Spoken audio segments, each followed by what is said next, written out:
So we backed up our argument with atoms. And when we moved into Japan a month or so later, we saw firsthand that we'd been mighty convincing. We saw a lot of this. And some of this. Sort of gave a guy the shakes. That is until he... What happened?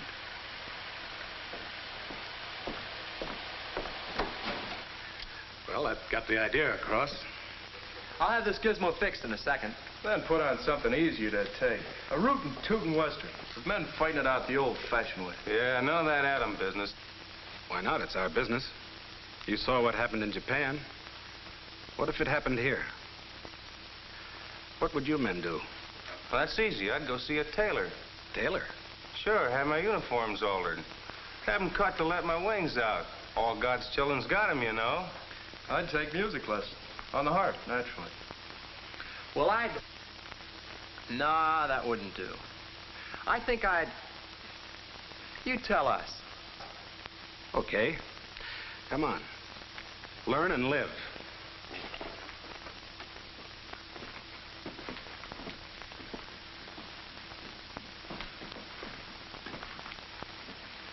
Target for today. This doesn't represent any place in particular. It's typical, and it's important. For shipping, by both water and by rail. For factories. For its big business. It's the kind of a city an enemy would want to knock out. A spot where he might drop an egg, an atomic egg. What an omelet that'd make.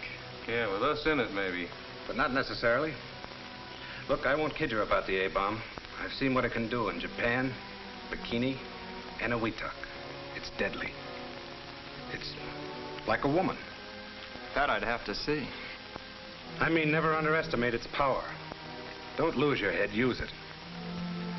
Figure that an atomic bomb dropped on a large modern city like this might kill 50,000 people. That figure might be cut down considerably if folks were properly schooled in individual protection. Handle yourself right and you've got a good chance of coming through. Do the wrong things and you've got a future like an ice cube in a hot toddy. Get panicky and get hurt. Forget about such things as the proper outfits to wear. Light, loose clothes to protect you against flash heat. The enemy was thoughtless. He didn't send you a formal announcement of the big blowout. And you're no quick change artist. Suppose you're taken by surprise. And while we're supposing, let's go all the way. Figure that this is the real article, not just a model. And you're there. Okay, you're in this town and you're on it. Making the best of those three rights they can't take away from you. You're enjoying life.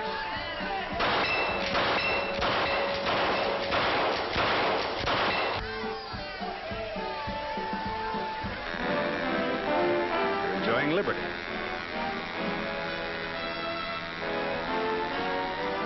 You're pursuing happiness, whatever shape it comes in.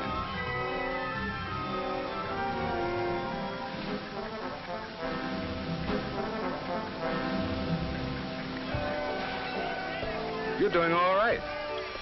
When...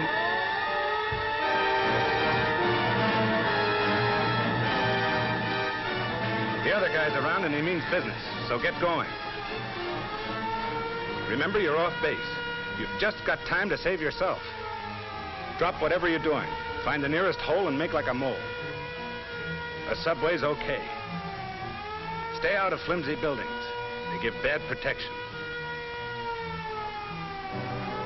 A basement's fine, preferably under a solid, well-constructed building. And the safest positions are near strong supporting columns or next to the walls, protected from falling bricks and 2x4s. If there's no underground shelter handy, pick a room in a good building close to the ground. It ought to be airtight and light-proof as possible, with the doors shut, windows closed, and blinds drawn.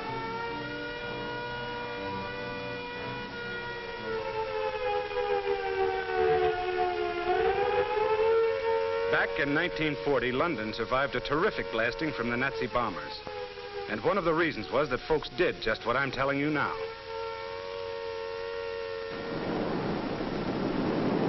was pretty crowded down in those shelters. There wasn't much fresh air. There was more of it up above. But fresh air isn't important. Not unless you're still breathing.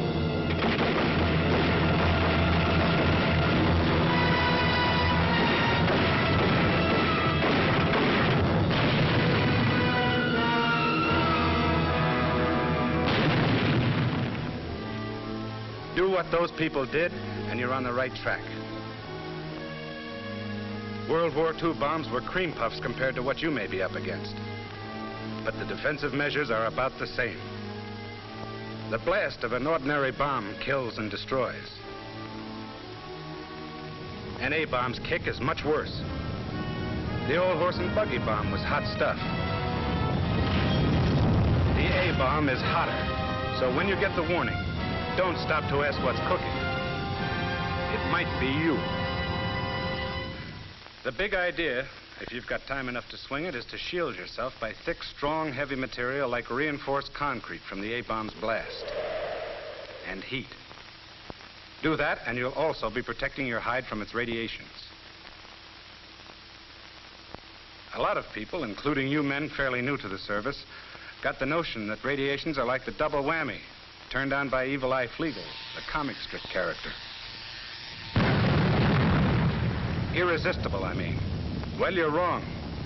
They're mighty penetrating and deadly, but they can be stopped. Authorities know exactly what it takes. Just what thickness of steel, concrete, or wood will do the trick. But you're no authority. Even if you were, you haven't got your tape measure or calipers with you. Even if you had them, you wouldn't have time to use them. You're just a guy trying to get along. And fast. A heavy wall between you and the source of the blast will cut off most of the radiation barrage. But you don't know where the source will be. And radiations can scatter and bounce off the air the way a basketball bounces off the backboard. What you want, then, is a spot that shields you above and all around. That's if you can find it without wasting time. Comfortable? Not me. I've been figuring I got caught away from any of the shelters. Out in the open. So what do? Play dead? Right. Or maybe you will be. If there was a ditch handy, you'd flop in it. But there isn't. So hit the dirt, like men did in World War II. Lie flat, face down. Cover the exposed parts of your body. The bomb's flash heat is rugged. Don't get curious and look around. Its light can blind you temporarily. You all with me? Fine. Now we're about as ready as we can be for the fireworks. Bombs away. Just one. I want you to visualize what would happen if the enemy somehow slipped it through our defenses. That it's about as powerful as the ones we used in Japan. And that he wants it to explode about 2,000 feet above the city. Right about here.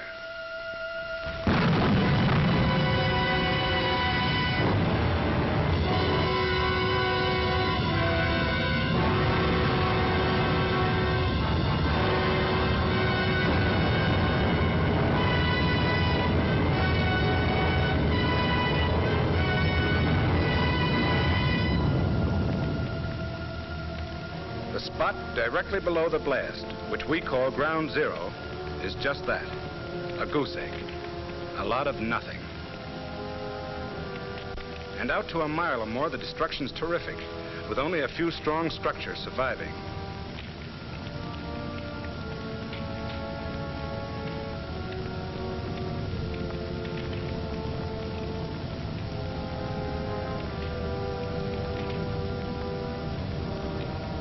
Damage naturally peters out from ground zero.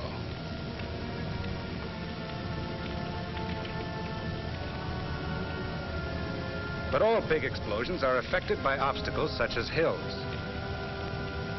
Behind a hill may be a building that came through okay, while further out in the open will be another that went to pieces. The fires started don't exactly follow the rule book either. In here you might get a frying pan, and back here a fire.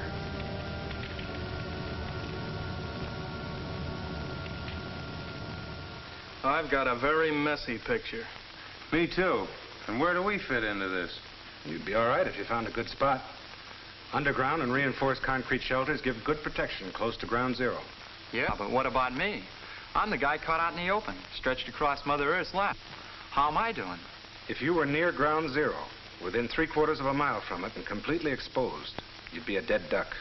A roasted duck. And you'd also get a fatal dose of radiation. So what? Any weapon, even a knotted club, might kill you if you're unlucky enough to be in the wrong place. A safe might fall on your head accidentally. You particular how it happens? But if you were far enough away, you'd come through in good shape. And you'd be over the hump. So far as you're concerned, the bomb shot its big wad of blast, heat, and immediate radiation. It goes on sending out rays and particles, but they're rising harmlessly. In about 2 minutes after the explosion, the area underneath the burst will be free from dangerous radiation. And you can enter it.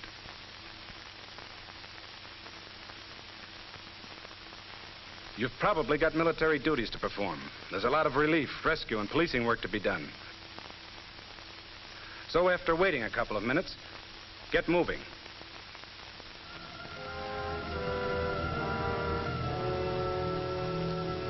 Okay, we survived that one.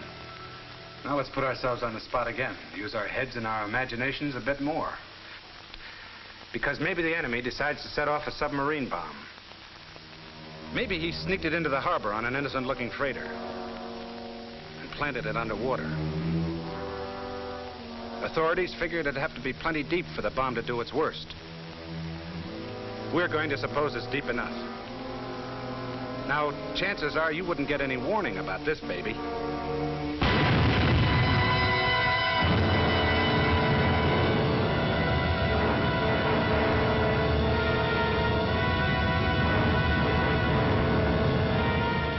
You'd sure see it, though. You wouldn't worry about being blasted or burned by a submarine explosion. But watch out for the fog and mist. It's radioactive, packed with poison, and it moves fast.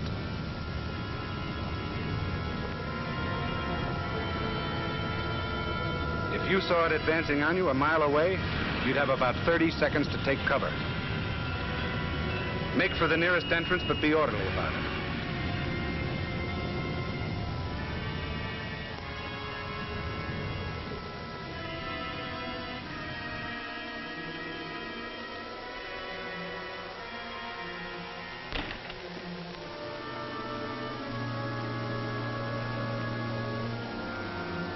That fog has contaminated everything it touched with radioactive matter, which we'll call hot stuff, although it hasn't anything to do with its temperature. Don't be in a hurry to leave your shelter. Wait till the fog disappears. Then wait a bit longer if you can. It cools off a lot the first few minutes after the blast. Gets less dangerous.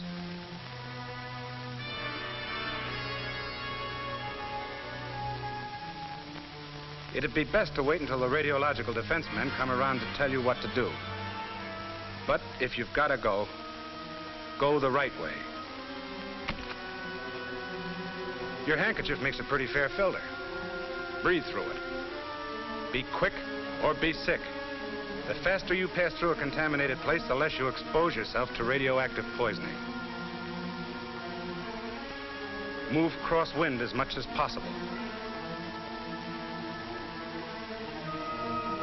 Take advantage of cover, of passageways protected from contamination.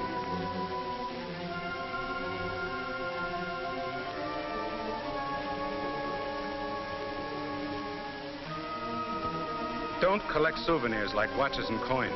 They may be hot.